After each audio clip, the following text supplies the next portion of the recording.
It's very good. We have the worldwide gathering here, and from 102 countries, people are together.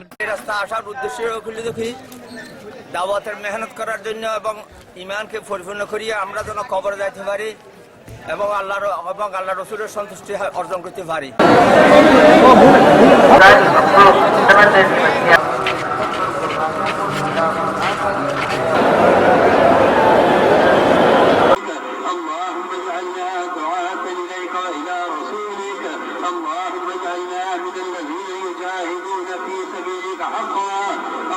প্রথম পর্বের মতো দ্বিতীয় পর্বে আমাদের পর্যাপ্ত পরিমাণে সাদা পোশাক এবং পোড়া পোশাক পুলিশ কাজ করছে।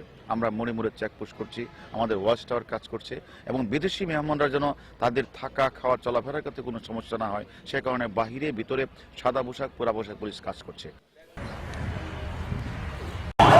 প্রথম পর্বের ন্যায় এই দ্বিতীয় পর্বের ইজতেমার জন্য র্যাপিড ব্যাটালিয়ন এখানে নিরাপত্তা রক্ষাকল্পে বিশাল পরিকল্পনা গ্রহণ করেছে, বিস্তৃত পরিকল্পনা গ্রহণ করেছে এবং আপনারা জানেন যে এই পরিকল্পনার আওতায় সমস্ত ইজতেমা ময়দান রয়েছে, আশেপাশে যে রাস্তাঘাট এবং এই টঙ্গীর যে বিল্ট আপ এরিয়া সেটিও কিন্তু আমরা নিরাপত্তার আমাদের যে পরিধি তার মধ্যে অন্তর্ভুক্ত করে নিয়েছি।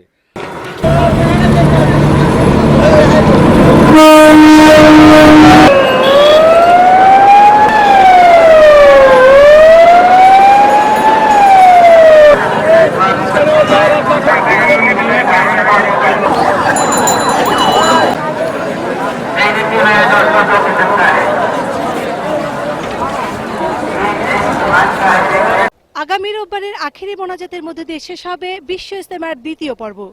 টঙ্গীর তুরাগ নদীর তীর থেকে Nasrin Huda Bithi, Voice of America, Dhaka.